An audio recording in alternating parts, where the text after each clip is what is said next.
يا أيها الذين آمنوا اتقوا الله حق تقاته ولا تموتن إلا وأنتم مسلمون. يا أيها الناس اتقوا ربكم الذي خلقكم من نفس واحدة وخلق منها زوجها وبث منهما رجالا كثيرا ونساء واتقوا الله الذي تساءلون به والأرحام إن الله كان عليكم رقيبا. يا أيها الذين آمنوا اتقوا الله وقولوا قولا سديدا يصلح لكم أعمالكم ويغفر لكم ذنوبكم ومن يطع الله ورسوله فقد فاز فوزا عظيما. قال الإمام النووي رحمه الله تعالى: كتاب التفسير.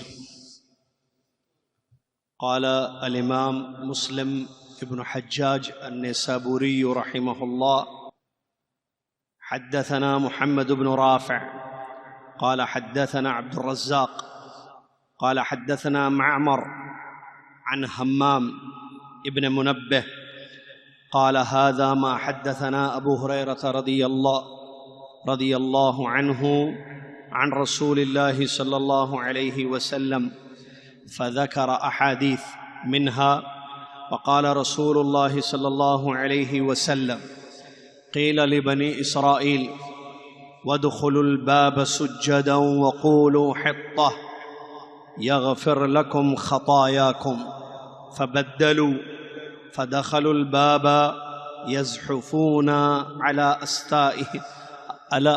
أستاههم وقالوا حبة في شعرة.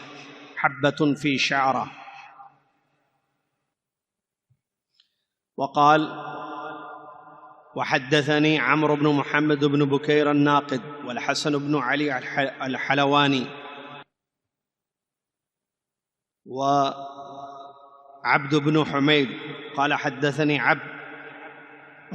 حدثني وقال الآخران حدثنا يعقوب يعنون ابن إبراهيم بن سعد قال حدثنا أبي عن صالح وهو ابن كيسان عن ابن شهاب قال أخبرني أنس بن مالك رضي الله عنه أن الله عز وجل تابع الوحي على رسول الله صلى الله عليه وسلم قبل وفاته حتى توفي، وهو أكثر ما كان الوحي يوم توفي رسول الله صلی اللہ علیہ وسلم۔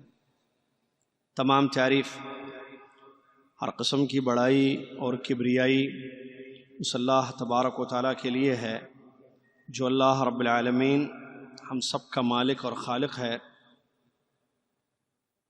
جو ہم سب کا حقیقی معبود ہے، اس کے سوا کوئی عبادت کے لائق نہیں ہے، جس نے ہم سب کے لیے دین اسلام کو پسند کیا اور اس کو دنیا میں نازل کیا۔ سبحان اللہ و بحمدہ سبحان اللہ العظیم۔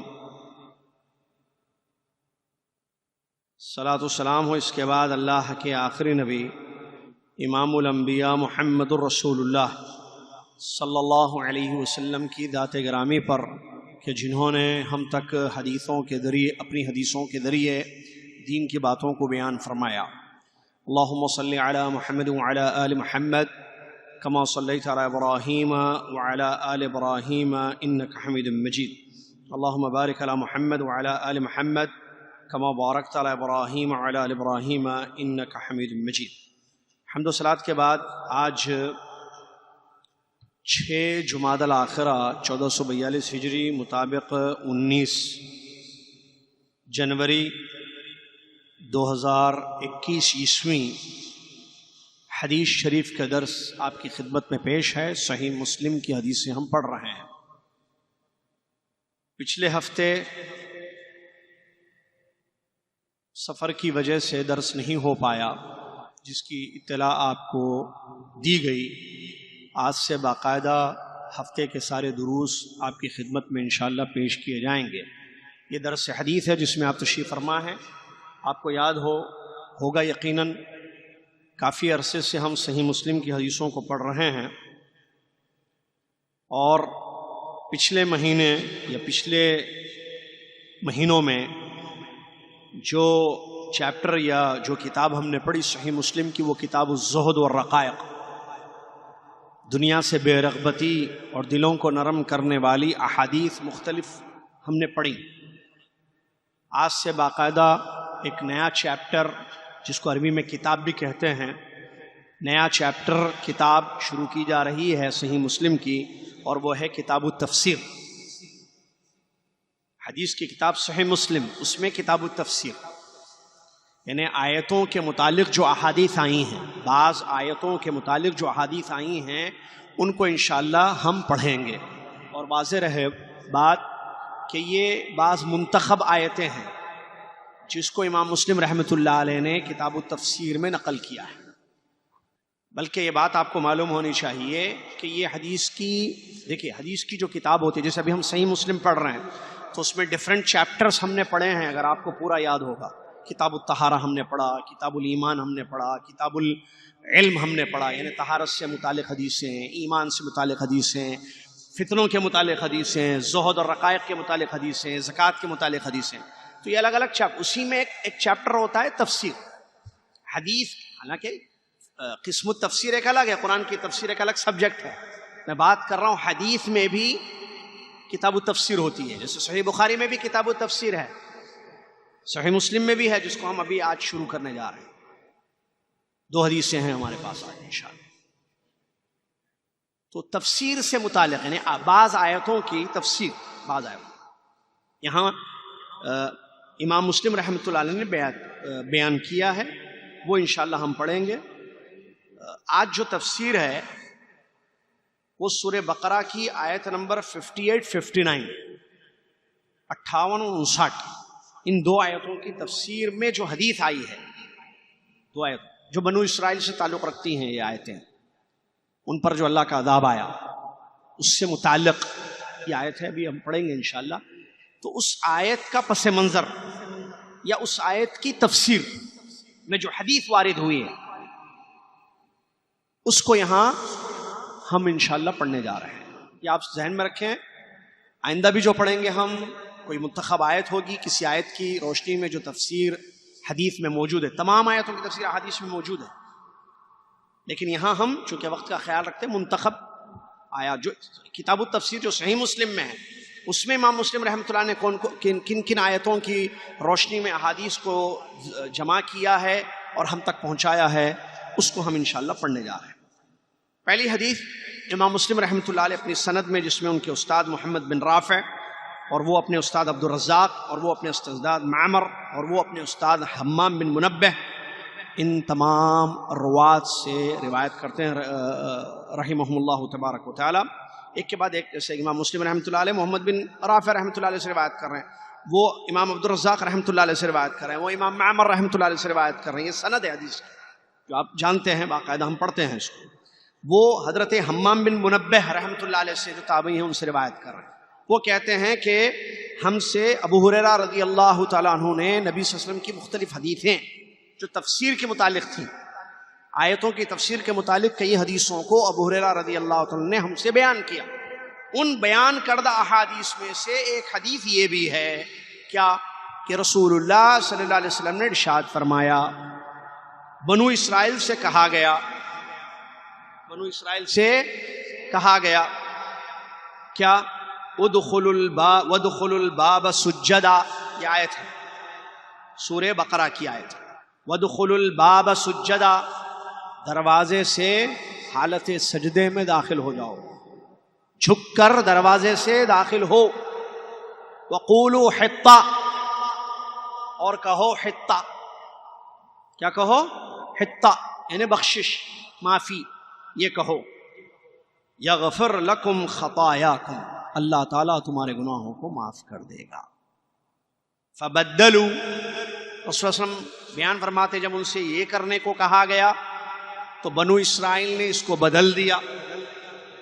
فدخلوا الباب یزحفون علی استاہہم، تو وہ اپنے سرینوں کے بدلے بجائے کہ جھک کر داخل ہوں بدل دیا، اور اپنے سورین کے بدلے یعنی اپنے جو نیچے کا حصہ ہوتا ہے اس پر بیٹھ کر ایسے بیٹھ کے اپنے آپ کو گھسیٹتے ہوئے داخل ہوئے، اور ان سے کہا گیا کہ حطہ کہو یعنی معافی یا بخشش جو معنی ہے اس کو۔ انہوں نے کہا حبۃ فی شعرہ، انہوں نے کہا حطہ کی جگہ حبہ یعنی دانا، انہوں نے کہا دانا، جو کا دانا۔ یہ اللہ کے نبی صلی اللہ علیہ وسلم نے ان کے متعلق بیان فرمایا۔ دراصل اس حدیث میں جو بھی آپ نے سنا کہ ہمارے نبی صلی اللہ علیہ وسلم بیان فرماتے ہیں بنو اسرائیل کے بارے میں کہ اللہ تبارک و تعالیٰ نے ان کو حکم دیا کہ وہ دروازے سے جھک کر داخل ہوں اور حطہ کہیں۔ ایک کام کرنے کے لیے کہا گیا اور ایک بات کہنے کے لیے، قول اور فعل یا فعل اور قول کا حکم دیا گیا۔ کام کیا تھا؟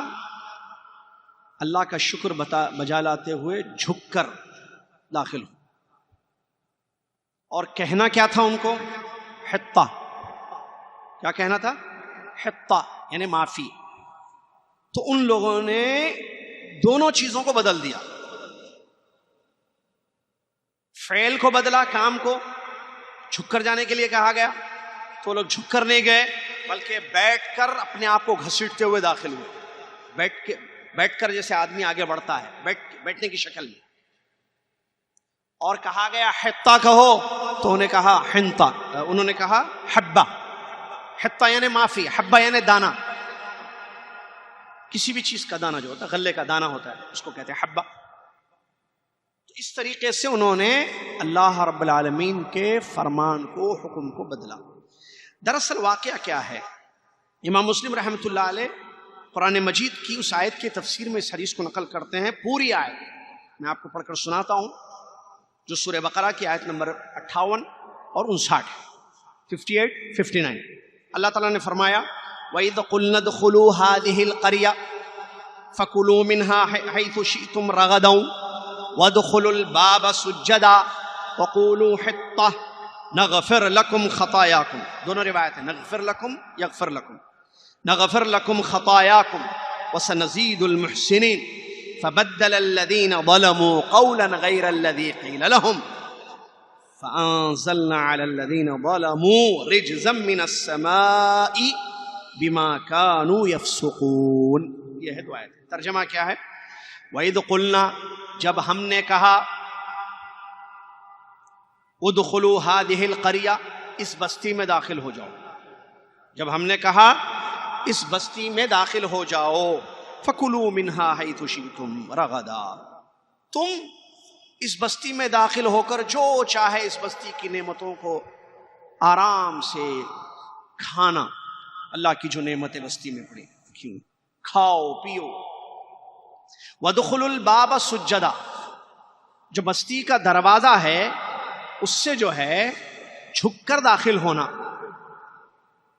سجدہ کا دو معنی بیان کیا گیا، جھک کر داخل ہونا، بعض نے کہا داخل ہونے کے بعد سجدہ کرنا اندر، اللہ کو شکر بجاتا، نعمت پر شکر ادا، سجد شکر۔ بعض نے کہا جھک کر داخل ہونا، جھکنا کس کے سامنے؟ اللہ کے سامنے، عاجزی اور انکساری کی جو کیفیت ہوتی ہے جھکنا۔ بعض نے کہا کہ داخل ہونے کے بعد دروازے سے سجدہ کرو اللہ کو کہ جس اللہ نے تمہیں اس نعمت سے نوازا ہے۔ اور حطہ کہو، کیا کہو؟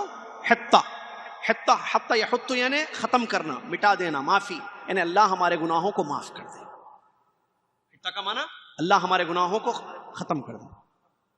گرنے کا معنی ہوتا ہے حطہ کا اصل معنی، یعنی ہمارے گناہ جھڑ جائیں، ہمارے گناہ ختم ہو جائیں، خطایا ہمارے۔ یہ کہو نغفر لکم خطایاکم، تو ہم کیا کریں گے؟ تمہارے گناہوں کو بخش دیں گے۔ وَسَنَزِيدُ الْمُحْسِنِينَ، اور اچھے لوگوں کو، احسان کرنے والوں کو اور زیادہ ہم عطا کریں گے، معاف بھی کر دیں گے، معافی مانگ لو، اور ہم اور مزید نعمتوں سے تمہیں نوازیں گے اگر تم محسن ہو۔ یہ حکم ملا تھا۔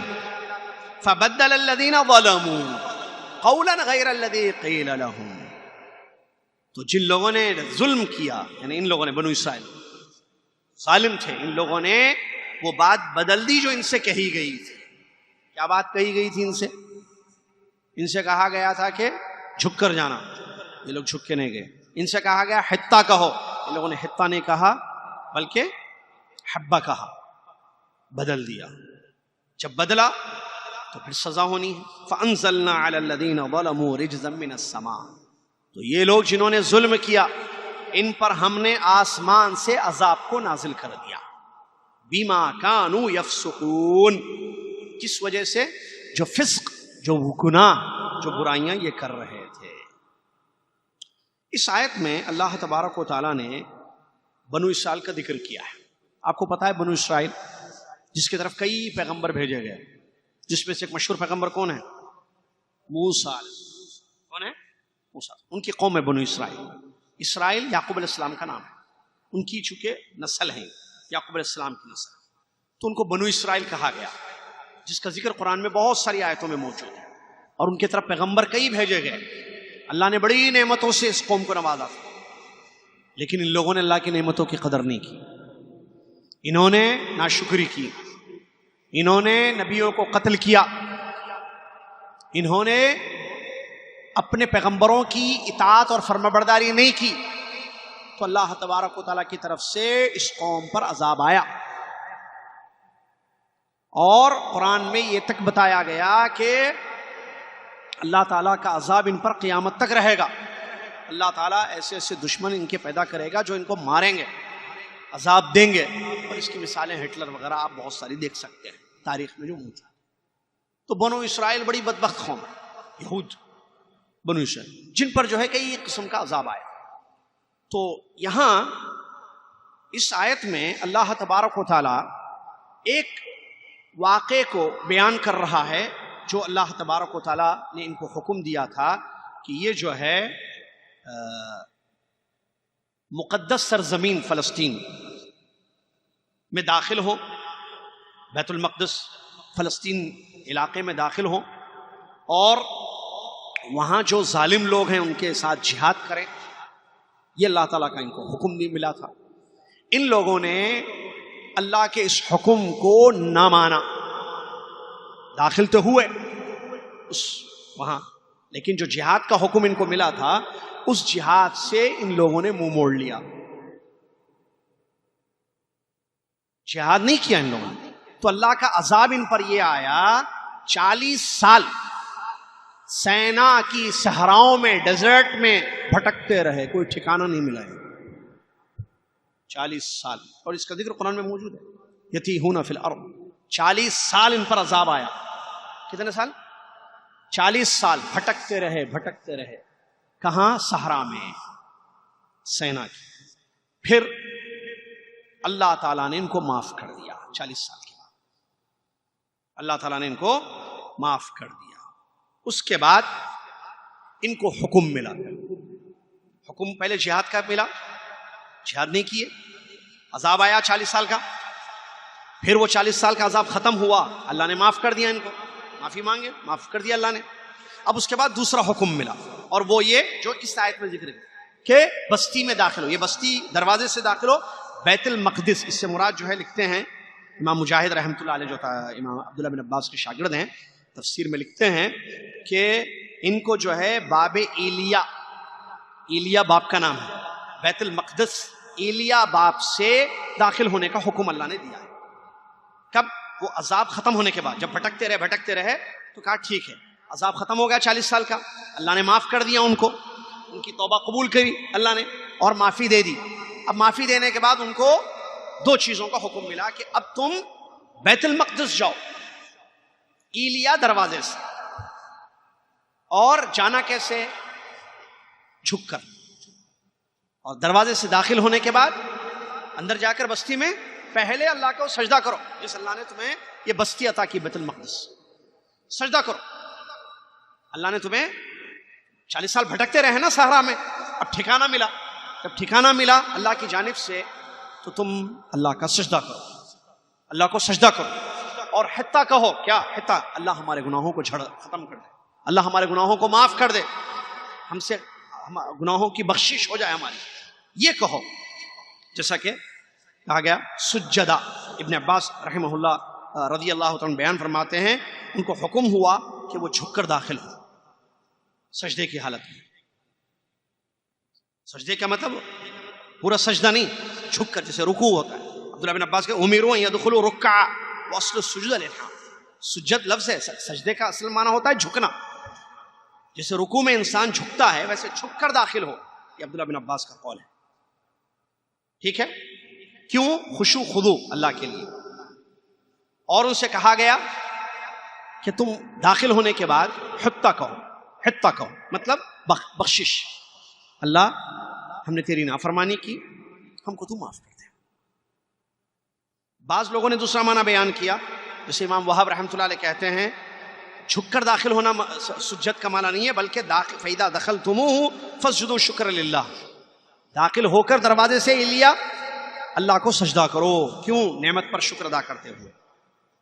ابن کثیر رحمۃ اللہ علیہ بیان فرماتے ہیں یہ جو حکم ملا ان کو سجدہ کرنے کا یا جھکنے کا، یہ اللہ تعالیٰ نے جو ان کے لیے فتح عطا کی، مدد کی اور ان کو بھٹکنے سے بچایا. جو بھٹک رہے تھے 40 سال، گمراہ ہو گئے تھے 40 سال، بھٹک رہے تھے، کوئی ٹھکانہ نہیں ملا، تو اللہ تعالیٰ نے ان کے لیے ٹھکانہ رکھا. بیت المقدس میں داخل ہونے کا حکم دیا باب ایلیا سے.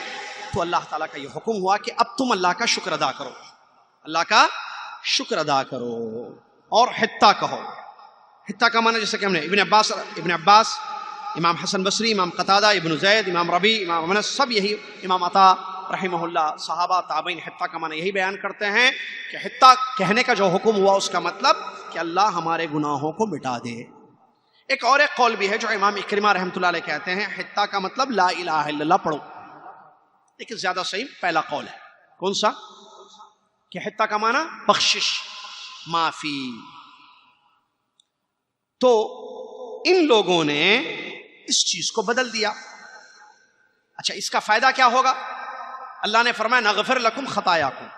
اگر تم اس حکم پر عمل کرو گے کہ اللہ کا شکر ادا کرو گے، سجدہ کرو گے اللہ کا، یا جھکو گے اللہ کے سامنے اور معافی مانگو گے، حتہ کہو گے، تو اللہ تعالیٰ تمہارے گناہوں کو معاف کر دے گا. تمہارے گناہوں کو معاف کر دے گا. یہ اللہ نے وعدہ کیا. ان بدبختوں نے، ان ظالموں نے اللہ کے اس حکم کو، دیکھیں 40 کیسی قوم کی طرح اندازہ لگائیے، 40 سال بھٹکنے کے بعد اللہ نے ان کو معافی دے دی اور دروازے سے اس شکل میں داخل ہونے کا حکم دیا. 2 چیزوں کا مطالبہ ان سے تھا، 2 چیزوں کا حکم ان کو ملا کہ سجدہ کرو اور معافی مانگو. بس ان لوگوں نے دونوں کام نہیں کی. دیکھیں کیسی قوم ہے یہ. جھک کر داخل ہونے کے لیے کہا گیا تو یہ بیٹھ کر اپنے آپ کو گھسیٹتے ہوئے داخل ہوئے. ایک فعل بدلا. حتہ کہا تو حبہ کہا، دانا. معافی دانے میں کتنا فرق ہے. معافی مانگنے کے لیے کہا گیا تو اللہ تبارک و تعالیٰ نے ان پر پھر اپنا عذاب نازل کیا. یا فانزلنا علی الذین رجزا من السماء بما كانوا يفسقون. جب ان لوگوں نے اللہ رب العالمین کے اس حکم پر عمل نہیں کیا تو اللہ تبارک و تعالیٰ کی طرف سے ان پر عذاب آیا. رجز عذاب کو کہتے ہیں. آسمان سے عذاب آیا، وجہ ان کے گناہوں کی. یہ گناہ کیا ان لوگوں نے. جیسے داخل ہونے کا حکم تھا ویسے داخل نہیں ہوئے، جو کہنے کے لیے کہا گیا وہ نہیں کیے، فعل میں بھی مخالفت ہوئی اور قول میں بھی مخالفت ہوئی. تو اللہ تبارک و تعالیٰ کی طرف سے ان پر مزید عذاب آیا. اس عذاب کے بارے میں مختلف اقوال ہے. کسی نے کہا کہ طاعون میں یہ مبتلا کر دیے گئے، کسی نے کہا کہ اللہ کا غضب ان پر نازل ہوا، کسی نے کہا کہ مختلف قسم کے عذاب ان کی زندگیوں میں آ گئے.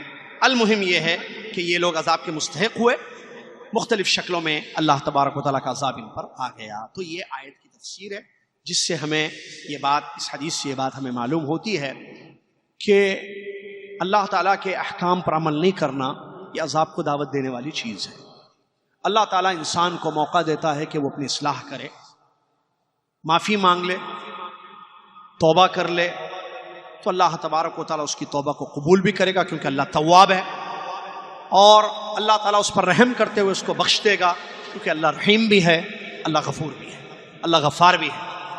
لیکن انسان اگر گناہوں پر مصر رہے اور توبہ نہ کرے یا توبہ کر کے پھر گناہ کرے تو پھر اللہ تبارک و تعالیٰ کے غضب کو دعوت دینے والی یہ چیز ہے.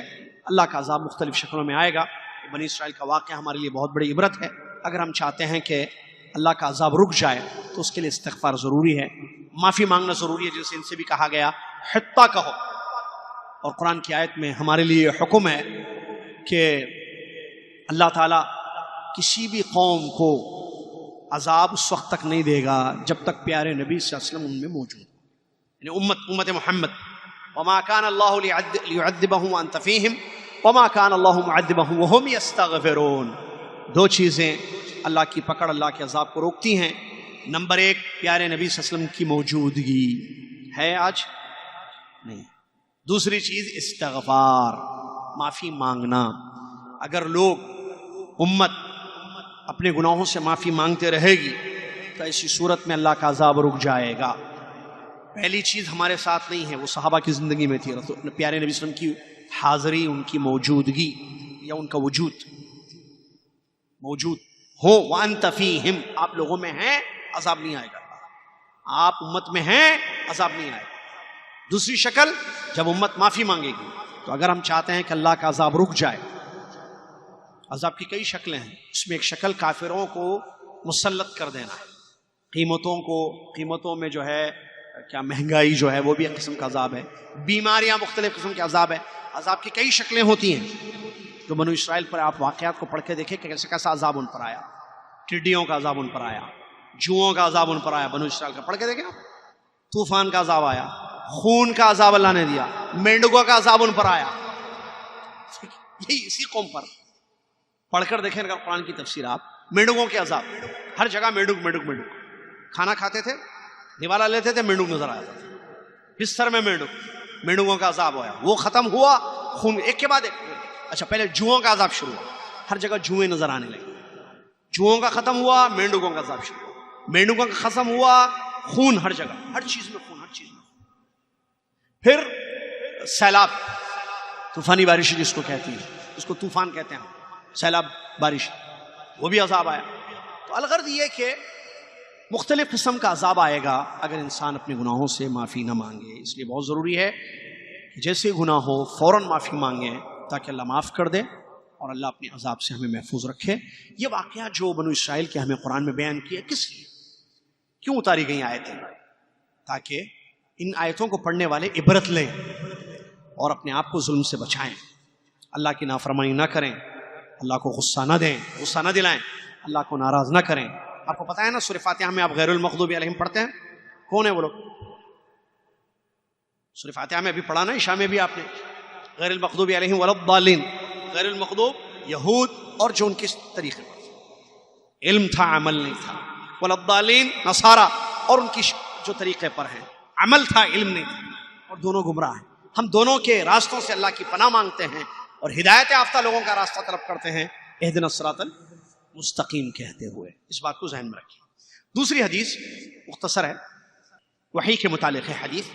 حضرت عمرو بن محمد بن بکیر الناقد سے امام مسلم رحمۃ اللہ جو ان کے استاد، امام مسلم کے جو استاد ہیں، یہ ایک استاد، اور دوسرے استاد امام حسن بن علی الحلوانی، اور تیسرے استاد امام عبد بن حمید، ان تینوں سے روایت کرتے ہیں، اور یہ تینوں یعقوب بن ابراہیم بن سعد رحمۃ اللہ علیہ سے روایت کرتے ہیں، اور وہ صالح ابن کیسان رحمۃ اللہ علیہ سے روایت کرتے ہیں، اور وہ ابن شہاب محمد ابن مسلم ابن تدرس ابن شہاب الزہری جو امام زہری کے نام سے مشہور ہے، سنا ہوگا نام آپ نے، امام زہری رحمۃ اللہ علیہ سے روایت کرتے ہیں۔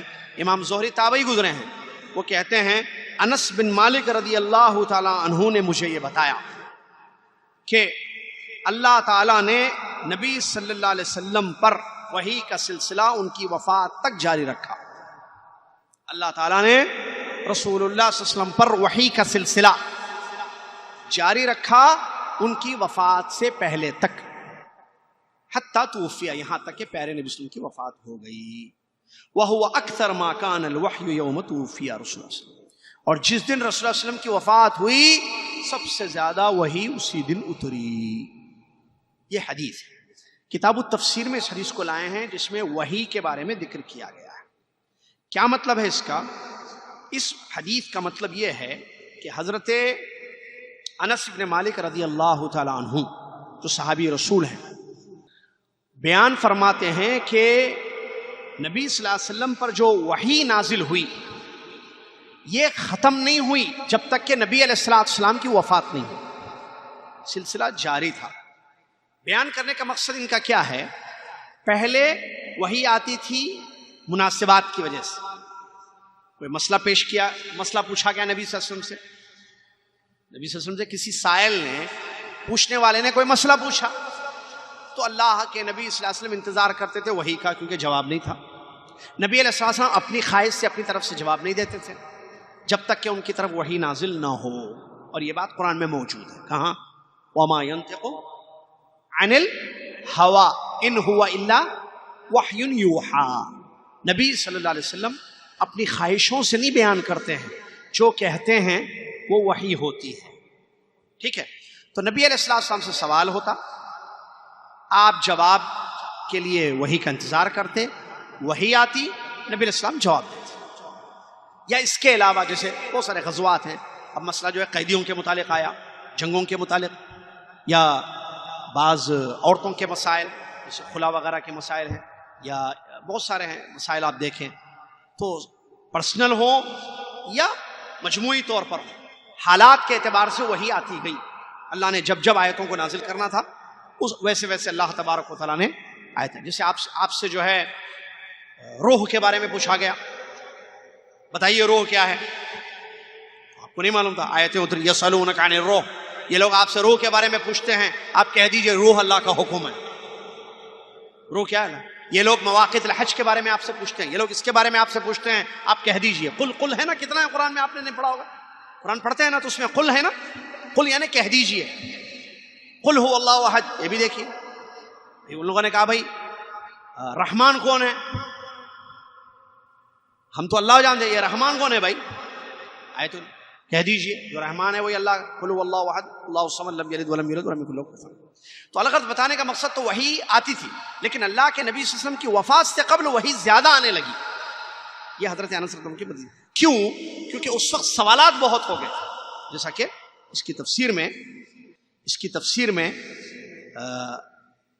بیان کرتے ہیں امام زہری رحمۃ اللہ علیہ کہ میں نے واقعہ پورا کیا ہے کہ، اور یہ جو ہے امام بخاری رحمۃ اللہ علیہ نے اپنے کتاب میں اس کو نقل کیا، کتاب التفسیر میں، باب کیف نزول الوحی میں، کہ وحی کیسے اترتی تھی، اس باب کے تحت امام بخاری رحمۃ اللہ نے بھی اس حدیث کو نقل کیا ہے کہ امام زہری رحمۃ اللہ علیہ کہتے ہیں میں نے انس بن مالک رضی اللہ عنہ سے ایک سوال کیا، کیا حل فتر الوحی عن النبی صلی اللہ علیہ وسلم قبل ان یموت، یہ میرا سوال تھا، کس کا؟ حضرت امام زہری، محمد ان کا نام ہے، محمد بن، وہ امام زہری مشہور ہیں، وہ ان کی کتاب مسند بھی مشہور ہے۔ امام زہری رحمۃ اللہ نے سوال کیا کہ میں نے انس بن مالک رضی اللہ عنہ سے سوال کیا کہ کیا وحی کا سلسلہ پیارے نبی صلی اللہ علیہ وسلم کی وفات سے پہلے ختم ہو گیا، بند ہو گئی وحی پیارے نبی صلی اللہ علیہ وسلم کی وفات سے قبل؟ تو اس کا جواب دیتے ہوئے فرمایا قال اکثر ما کان وجم، نہیں، بلکہ وحی کا سلسلہ ختم نہیں ہوا پیارے نبی صلی اللہ علیہ وسلم کی وفات سے پہلے، بلکہ وفات سے قریب تو وحی بہت زیادہ آتی تھی، بہت زیادہ وحی کا نزول ہوتا تھا نبی علیہ السلام کے وفات کے قبل، حتیٰ کہ جس دن آپ صلی اللہ علیہ وسلم کی وفات ہوئی اس دن بہت وحی آئی۔ اس کی کیا وجہ ہے؟ اس کی وجہ بیان کرتے ہیں کہ نبی علیہ السلام کی وفات سے قبل مکہ فتح ہو گیا، اور فتح مکہ کے بعد لوگ بہت زیادہ اسلام میں داخل ہوئے، جیسا کہ آپ کو کون سی سورہ ہے وہ، اذا جاء، سورہ ہے نا، سورہ فتح، اذا جاء نصر اللہ والفتح ورأیت الناس يدخلون فی دین اللہ افواجا۔ آپ نے دیکھا جب مکہ فتح ہو گیا تو لوگ بہت زیادہ مسلمان ہو گئے، 9 ہجری میں مکہ فتح ہوا نا، مکہ فتح مکہ کے بعد لوگ اسلام میں بہت داخل ہو گئے۔ اچھا، لوگ جب اسلام میں داخل ہوئے تو ان کے سوالات بھی بہت تھے، اب جب سوالات ہوتے تھے تو وہی آتی تھی، وہی کہتے ہیں جب وفود بہت سارے ڈیلیگیشن، بہت سارے لوگ فتح مکہ کے بعد اسلام میں داخل ہو گئے، اور احکام، بہت سارے آرڈرز کے بارے میں، احکام کے بارے میں، کیونکہ وہ نئے مسلمان تھے، پوچھتے تھے، جیسے آج بھی کوئی نیا مسلمان تو بتا بھائی یہ وضو کیسے کرنا بتاؤ، وضو میں ایسے کرتے ہیں، ہوتا ہے نا بھائی، نیا آدمی جو ہے پوچھتا ہے، اس کو نہیں معلوم ہوتے اسلام کے احکام، تو احکام پوچھتے بہت تھے، اس وجہ سے نزول کی وحی کی کثرت بھی بہت ہو گئی تھی۔ یہ مطلب ہے اس حدیث کا کہ اللہ کے نبی علیہ الصلوۃ والسلام پر وحی ختم نہیں ہوئی، بلکہ وحی کا سلسلہ جاری رہا اور یہاں تک اللہ کے نبی صلی اللہ علیہ وسلم دنیا سے تشریف لے گئے.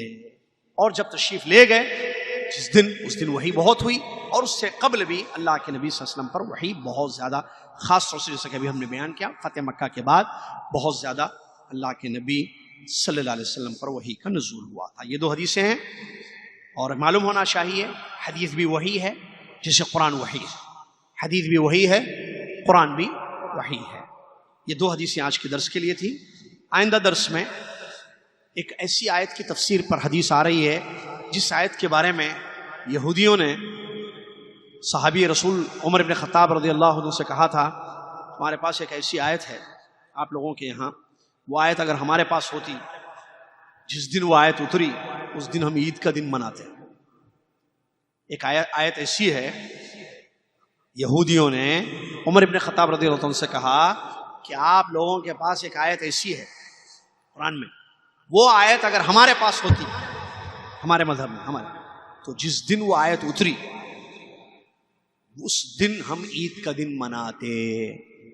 تو اس کے جواب میں عمر بن خطاب رضی اللہ عنہ نے کیا کہا, اور وہ کتنی اہم آیت ہے, جس آیت پر اگر آج کا دنیا کا یا آج سے لے کر قیامت تک آنے والا ہر مسلمان اس ایک آیت پر عمل کر لے, اس جو آیت آئندہ پیر آ رہی ہے انشاءاللہ, اس ایک آیت پر عمل کر لے تو پھر وہ دین استقامت پر رہے گا انشاءاللہ, دین پر جمے رہے گا, کوئی بھی بدعت نہیں کرے گا, سنتوں پر اس کا عمل ہوگا. اس ایک آیت پر اگر وہ عمل کر لے, اس آیت کو ایک سمجھ لے کون سی ہے وہ آیت, کس سورے میں ہے, کیا ہے اس آیت کا ترجمہ, اس کی تفسیر آئندہ درس میں انشاءاللہ آپ کو بیان کریں گے. ایک آیت جو آپ بھی سمجھیں میں سمجھاؤں گا انشاءاللہ. آیت مطلب صحابہ اور تابعین رحمہم اللہ رضی اللہ عنہ کے اقوال کی روشنی میں حوالے کے ساتھ باقاعدہ اس آیت کو آپ سمجھیں, دوسروں تک بھی پہنچائیں انشاءاللہ, تاکہ لوگ جو ہے اس ایک آیت, واللہ اس ایک آیت کا کوئی جواب نہیں دے سکتا ہے. ہر باطل کوئی اور بات کہے گا, لفاظی کرے گا, لیکن اس آیت کا کوئی صحیح کیوں جواب نہیں دے پائے گا. کیوں؟ وہ آیت اتنی محکم آیت ہے, اتنی زبردست آیت ہے جو چیپٹر کلوز کر دیتی ہے ساری چیزوں کا. لیکن اللہ ہدایت دے لوگوں کو, باوجود یہ کہ وہ آیت ہے لیکن شاید جانتے نہیں ہیں, یا جانتے ہیں پھر بھی جو ہے, بہت سارے لوگ تو نہیں جانتے آیت, عوام الناس میں اکثر لوگ نہیں جانتی وہ آیت, اسی لیے بدعتوں میں پڑے ہوئے ہیں اور سنتوں کی مخالفت کرتے ہیں. دیکھیے وہ آیت کیا ہے, سنیے انشاءاللہ. اللہ تعالیٰ مجھے اور آپ کو توفیق دے کہ ہم قرآن کو سننے والے, حدیث کو سننے والے بنیں, قرآن کو سمجھنے والے, حدیث کو سمجھنے والے بنیں, قرآن پر اور حدیث پر عمل کرنے والے بنیں. آمین. وآخر دعوانا الحمدللہ رب العالمین. اس کے علاوہ اس دعا کے بعد انشاءاللہ چہارشنبے کے دن جو ہمارا لائیو درس چلتا ہے وہ یوٹیوب پر اور فیس بک وغیرہ پر چلتا ہے, موت سے جنت تک کا سفر, وہ اس ہفتے سے پھر سے شروع ہو جائے گا انشاءاللہ. موت سے جنت تک کا سفر, آپ کو شاید معلوم ہے یہ ایک فیس بک پر یوٹیوب پر لائیو یہیں جدہ سے آن لائن جو ہے پروگرام چل رہا ہے, کافی ہفتوں سے چل رہا ہے اور کافی ہفتے چلے گا. موت سے مرنے کے بعد انسان جنت تک جانا چاہے تو کن مراحل سے وہ گزرتا ہے, کیا کیا ہوتا ہے, یہ تمام چیزیں احادیث اور قرآنی آیات اور سلف صالحین کے اقوال کی روشنی میں ہم بیان کر رہے ہیں. یہاں کی ٹائم کے حساب سے, جدہ کی ٹائم کے حساب سے وہ جو ہے مغرب کی نماز ہر چہارشنبہ بعد نماز مغرب تا عشاء چل رہا ہے. لنکس خان صاحب, شکیل بھائی, حامد بھائی وغیرہ سے آپ حاصل کر سکتے ہیں جو یہاں پر موجود ہیں, ان لوگوں سے وہ لنک حاصل کر سکتے ہیں.